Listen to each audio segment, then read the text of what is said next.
needs to communicate that Hillary Clinton is the better person to lead the country. All right, there he is, President Obama. Let's listen in. Once again, I want to thank the government and the people of Laos for their wonderful hospitality and for their leadership as hosts of the ASEAN and East Asia summits.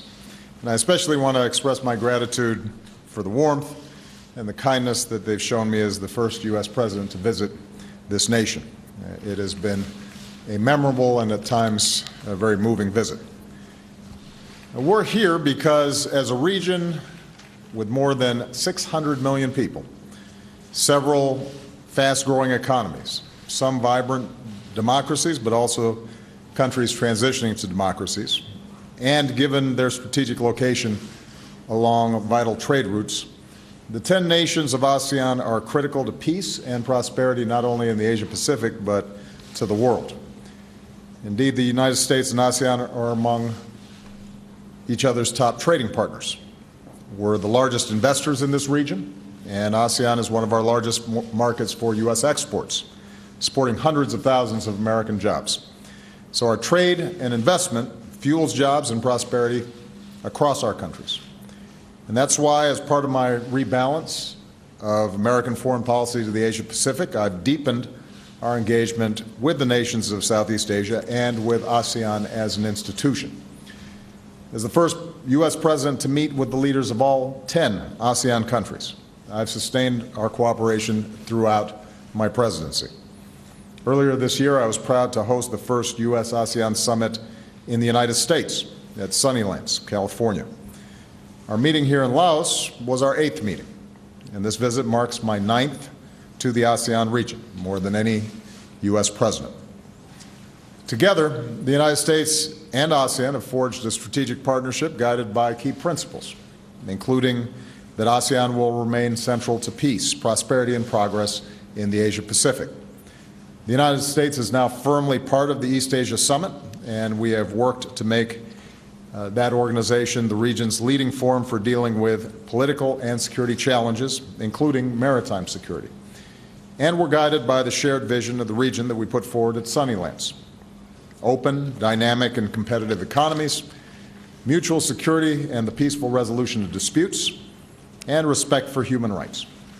In short, a region where all nations play by the same rules. That's a vision that we advanced here. We're stepping up our efforts to increase trade and investment.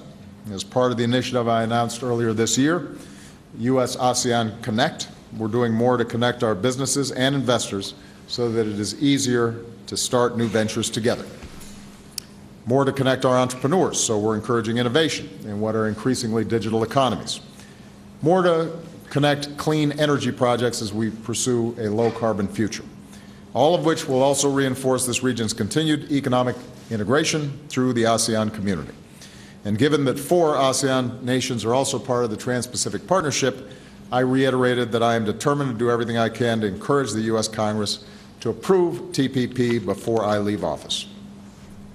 With regard to security, our nations reaffirmed our commitment to a regional order where international rules and norms are upheld and where disagreements are resolved peacefully. There was recognition of the importance of the international arbitration ruling in July, which is legal and binding, and which clarified maritime claims by the Philippines and China in the South China Sea.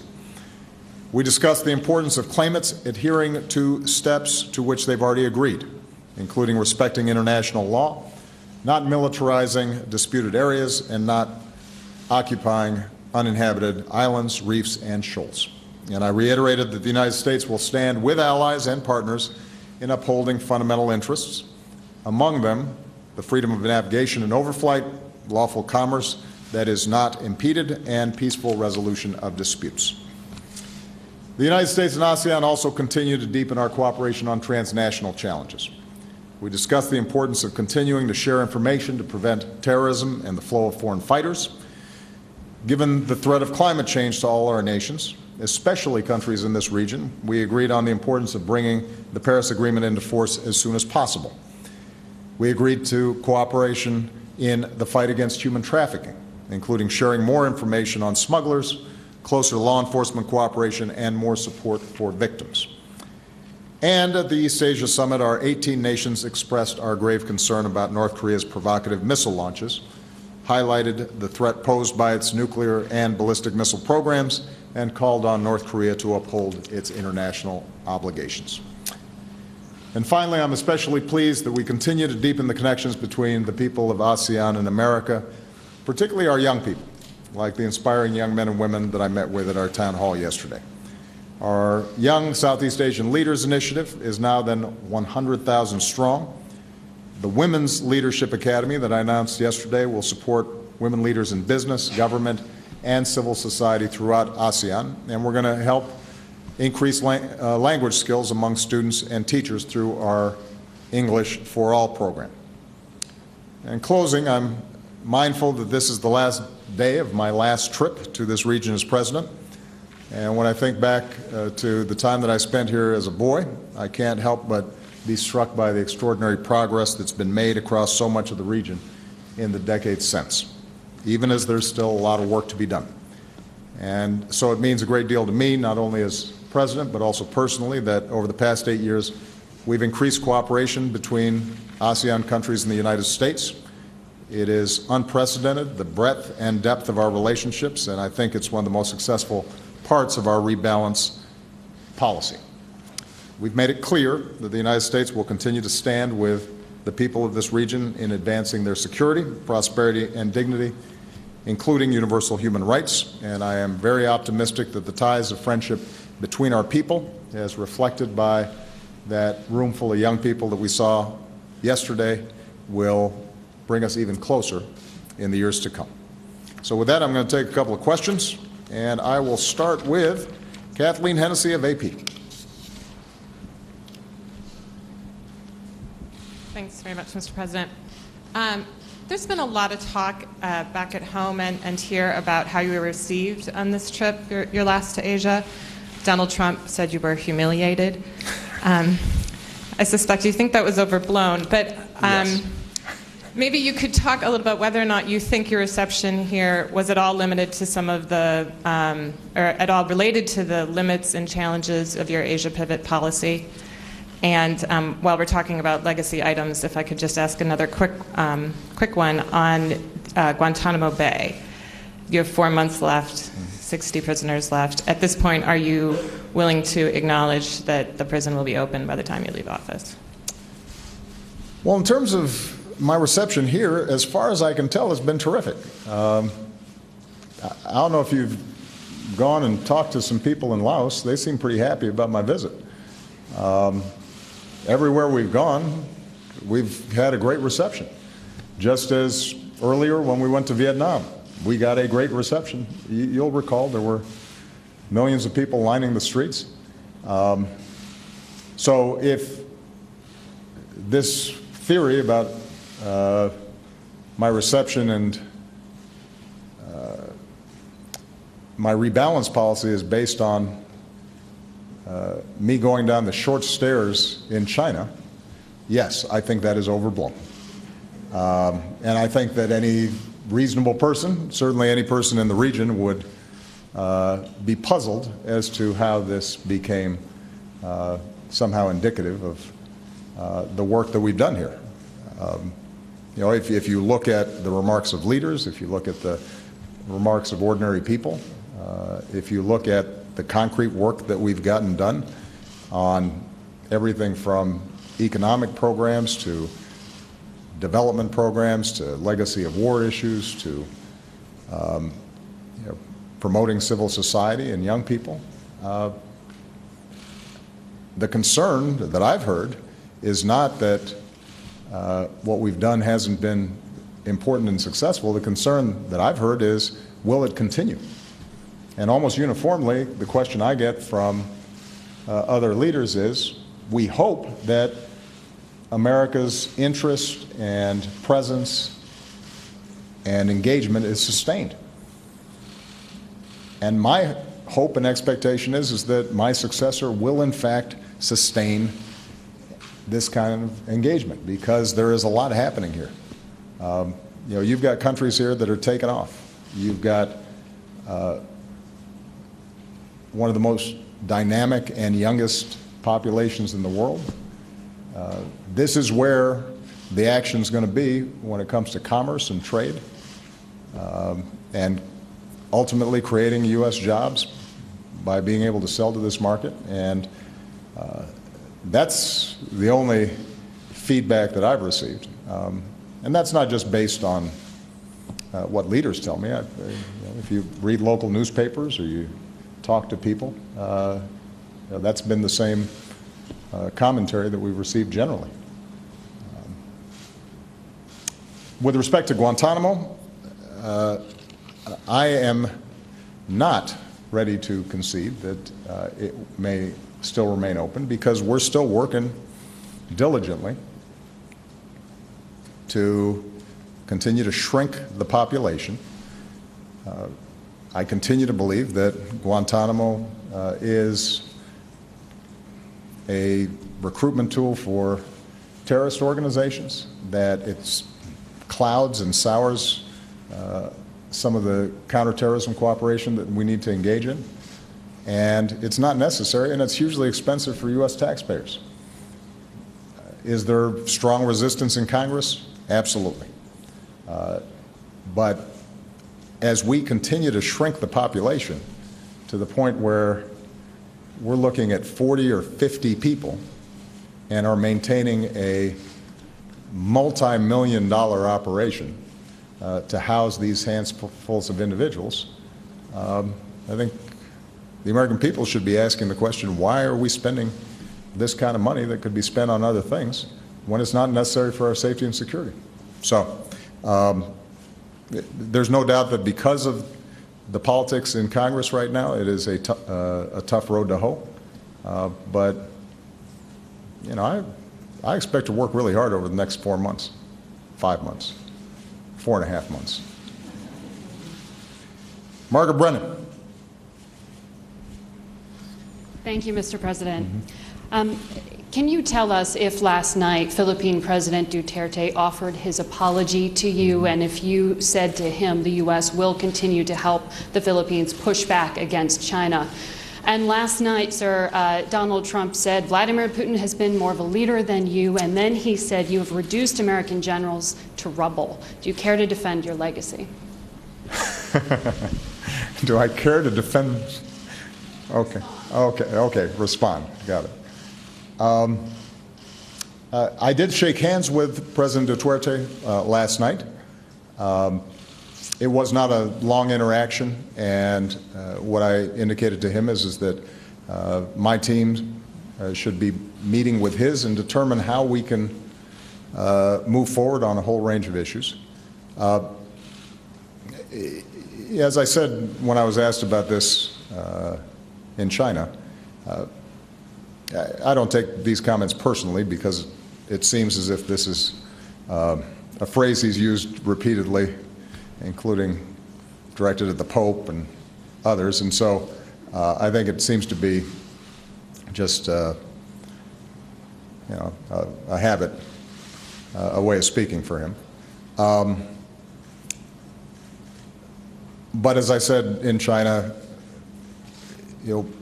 we want to partner with the Philippines on the particular issue of narco traffickers, which is a serious problem in the Philippines. It's a serious problem in the United States and around the world.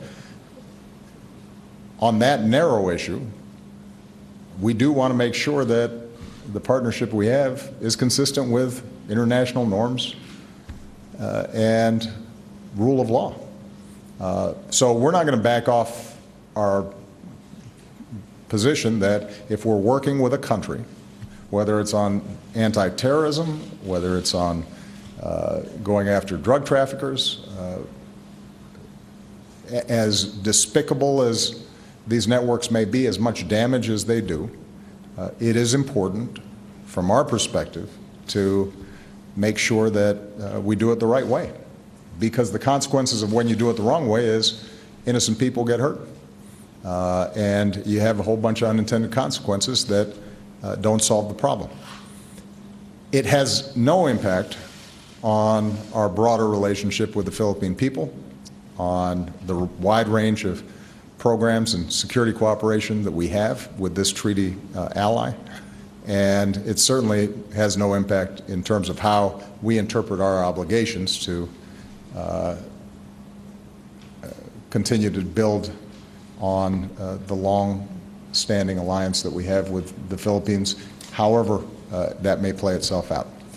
And my hope and expectation is that as President Duterte and his team get acclimated to his new position, that they're able to define and clarify what exactly they want to get done, how that fits in with the work that we're already doing with the Philippine government, and hopefully it'll be on a strong footing by the time the next administration comes in.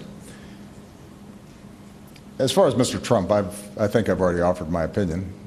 I don't think the guy's qualified to be President of the United States.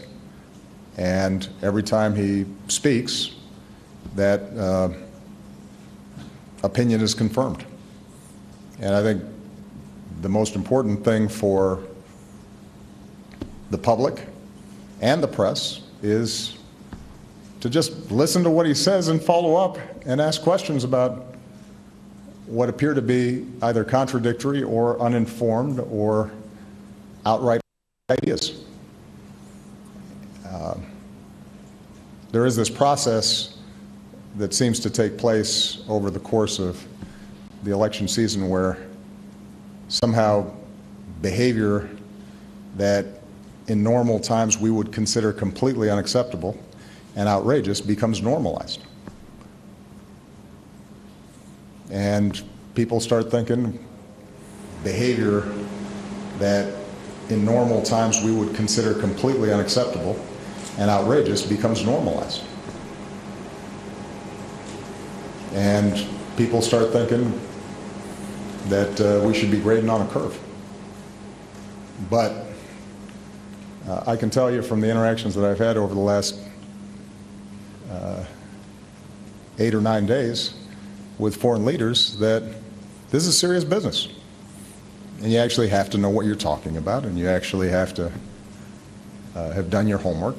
And when you speak, it should actually reflect thought-out policy that you can implement. And I have confidence that if, in fact, people just listen to what he has to say and look at his track record or lack thereof, that they'll make a good decision. Elise, who? 4.5 months in office. And second, is it time for a fundamental rethink of North Korea policy, given that all these years of condemnations and increasing sanctions haven't led to a desired outcome? Good. Thank you. Well, those are good questions. In my meeting with President Xi, we emphasized the importance of full implementation of the UN sanctions that have been put forward. I can tell you that based on not only their presentations, but actually intelligence and evidence that we've seen, China has done more on sanctions implementation than they have on some of the previous UN Security Council sanctions. But you are absolutely right that there are still places where they need to tighten up, and we continue to indicate to them the importance of tightening those up. You may have noted that China continues to object to the THAAD deployment in the Republic of Korea, one of our treaty allies. And what I've said to President Xi directly is that we cannot have a situation where we're unable to defend either ourselves or our treaty allies against increasingly provocative behavior and escalating capabilities by the North Koreans.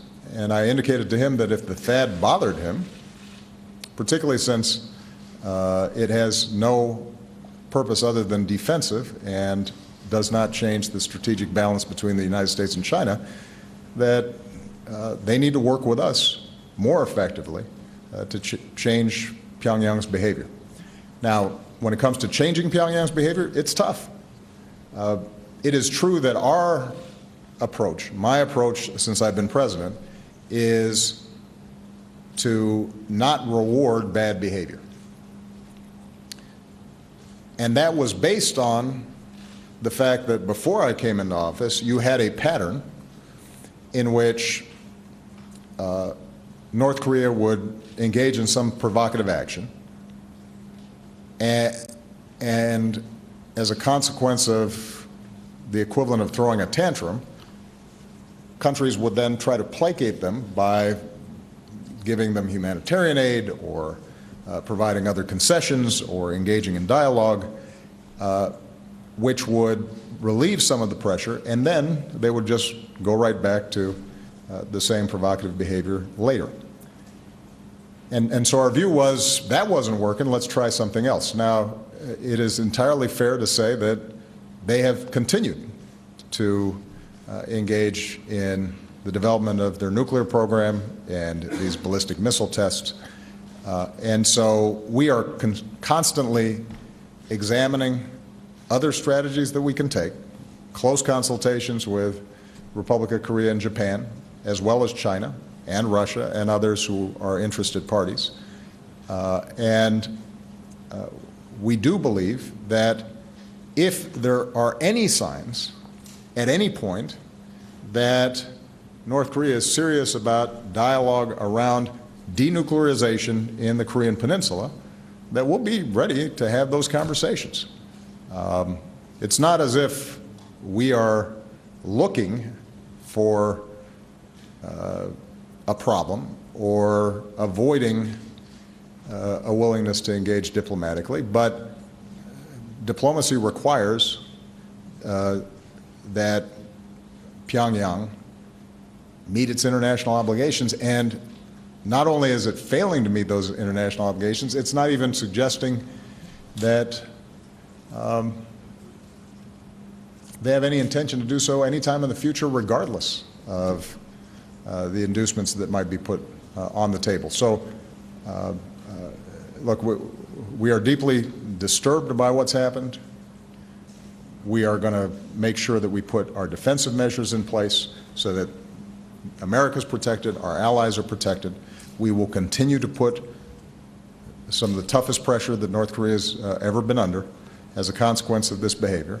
Can I guarantee that it works? No.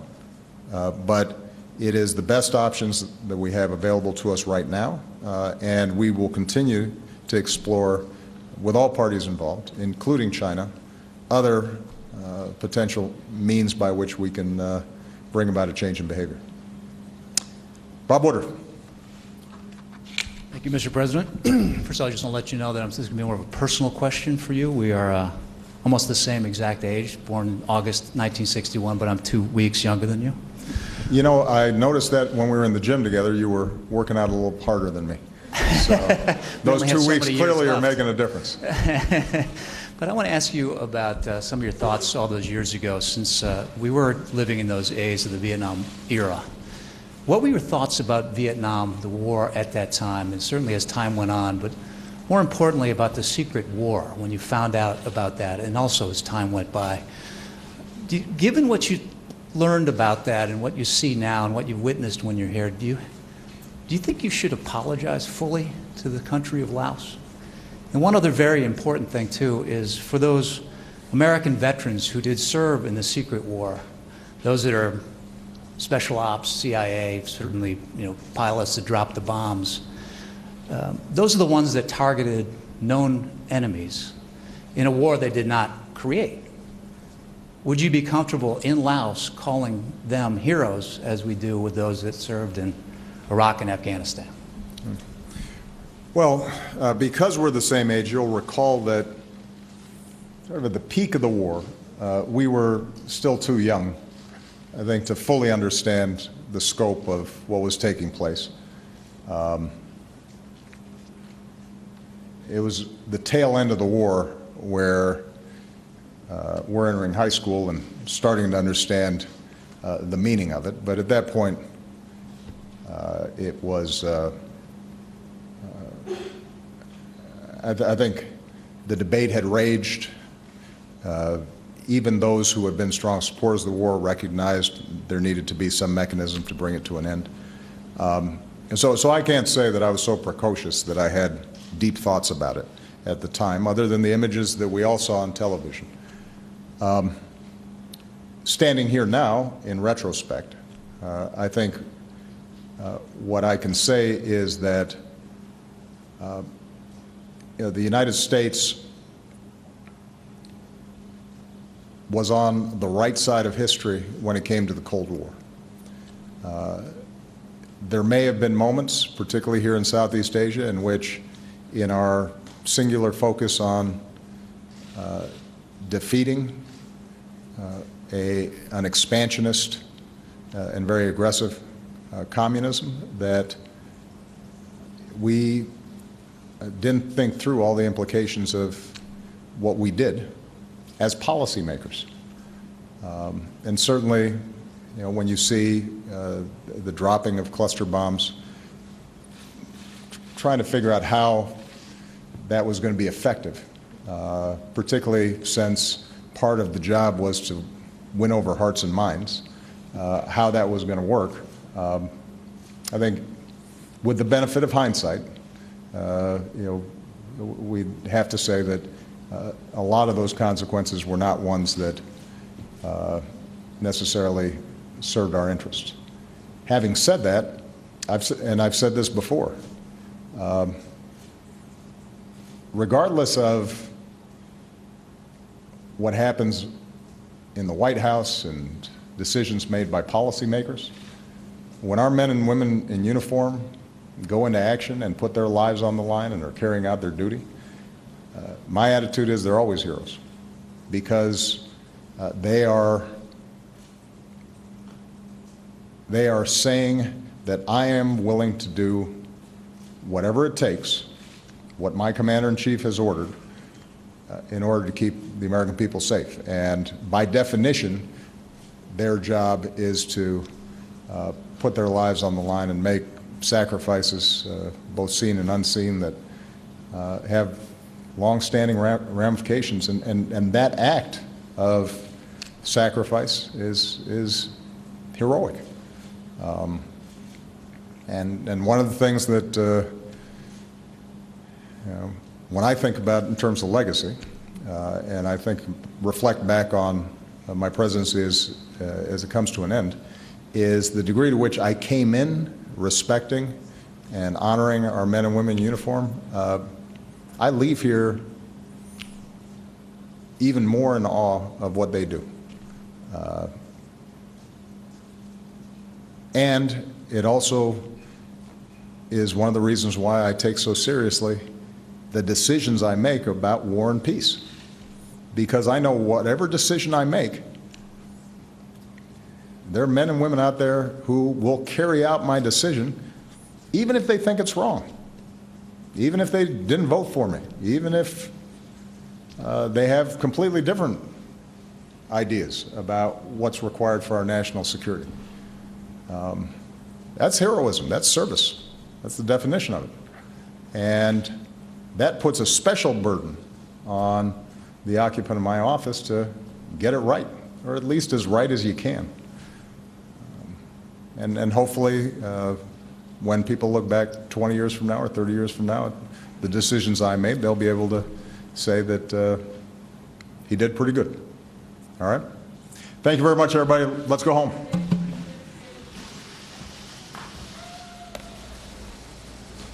President Obama just finishing up a news conference in Laos there. He did take some questions about his trip overseas. He opened with a statement there, but I think what caught everyone's attention is when he was asked about the current U.S. presidential election, specifically comments made by Donald Trump last night that Vladimir Putin is a better leader than Barack Obama. And the president had a very stark response to that. He did. He said, I don't think he is qualified to be president of the United States. And he said every time you listen to him speak, that opinion is confirmed. Basically saying that the level of discourse in a presidential election season, he said, we start to grade on the curve where the more outrageous or outlandish something says, the candidate says, is reported and synthesized and discussed, where in normal times it wouldn't even be uttered.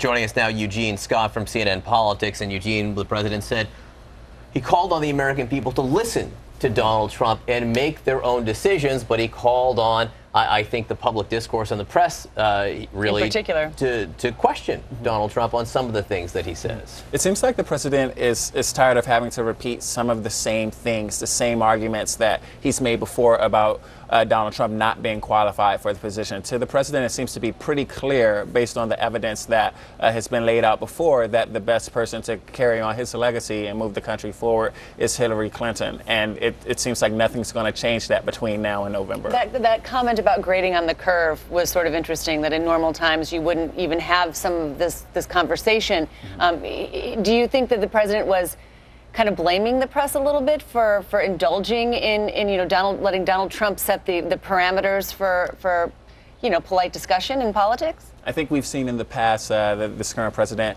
hasn't had the smoothest relationship with the press in terms of what he thinks the media should cover, when and where. I think he would certainly like to see us be more difficult and tougher on Donald Trump. I'm not quite sure, though, that voters will respond differently and we'll see different outcomes from Donald Trump's base based on what we do. I think it's interesting. I think Eugene might be right. The president's tired about answering questions about this when he's in a formal setting like this, like at a news conference in Laos or perhaps at the White House in some kind of formal setting. But we do know that he's eager to get out on the campaign trail. We saw him at the Democratic convention, and he was perfectly willing, happy, and eager to go after Donald Trump there. So he is champing at the bit, I think, to get out there and do this in a more direct way, maybe just not right here, right now. Very much so. I remember when he first hit the trail, it was in North Carolina, I believe, campaigning for Hillary Clinton, and he seemed so exuberant and full of life and very eager to make the case that this is the direction he thinks the country needs to go in. The other news that we learned there was that he met with the Philippine president, maybe not a formal meeting, but they shook hands. They shook hands after, the Philippine president had called him a couple of kind of terrible things. Son of a whore. Let's just say it. Okay, you say it. It's 5:52 a.m. in these, but he did. And, but look, the question that was asked of the president was, did you tell the Philippine president that you will continue to be, the United States will continue to be an ally with the Philippines and help thwart, sort of I guess the will of China or the influence of China in the region? And the president said, look, we did shake hands. Yeah, it'll be interesting to see future interactions between this president and whoever takes over the country after this election, given how this was received internationally in the media and even by citizens of both countries. I was actually involved in some conversations on social media with people from the Philippines who were very embarrassed by the interaction. It's interesting. President Obama said, he was asked if he got an apology, and the president did not say he got an apology, directly from the president of the Philippines, but he also said he didn't take the comments personally. It turns out Barack Obama said that phrase, son of a whatever, is just something that the Philippine leader says a lot. We did turn around some sound, which, again, we talked about a moment ago, of President Obama responding to Donald Trump's claim that Vladimir Putin of Russia is a better leader than President Obama. Let's listen to that. Donald Trump said Vladimir Putin has been more of a leader than you, and then he said you have reduced American generals to rubble. Do you care to defend your legacy? Do I care to defend? Okay, respond. Got it. I don't think the guy's qualified to be president of the United States. And every time he speaks, that opinion is confirmed. Yeah, there it was. You can see the president there laughing derisively in some ways at the concept of Donald Trump saying those things. Yeah, very much so. It seems that if President Obama has any questions about his legacy, they're not from Donald Trump, and he doesn't feel like that the candidate has brought anything to his attention or the attention of voters that he needs to double think. There is a risk here, though, right? There is a risk, which is Donald Trump is the Republican nominee. And the president, there's a lot of criticism out there of President Obama. I mean, yes, his approval rating is high, but there's still 48% or 47% of the country that does not approve of his job, and he just can't dismiss the criticism that's out there. Yeah, very much so. How he goes about dismissing the criticism will be very interesting, because Donald Trump isn't just speaking for Donald Trump. He's speaking for a significant component of the American people who do agree with him. Let's listen to, he also talked about Guantanamo Bay. He's got 4.5 months left in office. And, that early campaign promise of years ago that he would close Guantanamo Bay, it has been a thorny issue. He's been unable to do it. Let's listen to the president talking about Guantanamo Bay, Cuba. With respect to Guantanamo, I am not ready to concede that it may still remain open, because we're still working diligently to continue to shrink the population to the point where we're looking at 40 or 50 people and are maintaining a multi-million-dollar operation to house these handfuls of individuals. I think the American people should be asking the question, why are we spending this kind of money that could be spent on other things when it's not necessary for our safety and security? A thorny issue from day one for this president, Guantanamo Bay, Cuba, has been. Very much so, but I think what the president has tried to communicate is that he is still president and he's not walking away from some of the promises he made even in his first term, and he thinks that some of those things that have not been accomplished, there's still time for it, but we'll see. He didn't close Guantanamo Bay. It was one of his campaign promises to close Guantanamo Bay. He didn't close the prison there.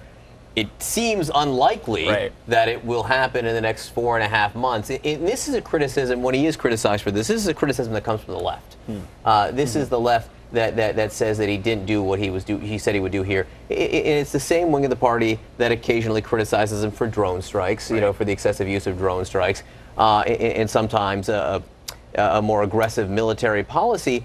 It's the Bernie Sanders wing of the party to a certain extent. And for Hillary Clinton, you know, this is part of the party she needs before November 8th. Right, and so it'll be really interesting to see how she responds to those demands and those requests from that wing of the party, if there'll be more confidence in her moving forward to honor those. From Sanders supporters and people even left of him, I can't imagine that there will be much more confidence, but that's not going to stop the request. Again, sort of the political headline from this speech from the president in Laos is that Donald Trump is not qualified to be president. That's the view of the president of the United States right now. To the criticism from Donald Trump last night, who said that Vladimir Putin is a better leader than the president of the United States. I wonder if you think that the president on the campaign trail in the coming weeks before the election, do you think that the birther issue is going to continue to come up? Do you think that you're going to have the president of the United States and Donald Trump still talking about that old birther issue that Donald Trump says hasn't really come up anymore? But reporters have been asking about it a lot. Is Donald Trump going to apologize for those statements? I think it will continue to come up. We have been, Carson, on the air in the last couple of days showing that that is one of the issues that probably has resonated worse with a lot of black voters who Donald Trump needs, him questioning the Americanism of the president just because he is different. So how Donald Trump responds to that remains to be seen. Mike Pence, his running mate, said that Barack Obama was born in Hawaii. Said it just yesterday, something that Donald Trump has yet to say. So we will see if that happens going forward. Eugene Scott, great to have you here with us to share the morning. Again, a big morning here. You know, Barack Obama responding to Donald Trump, once again saying Donald Trump is not qualified to be president. New Day picks it up right now.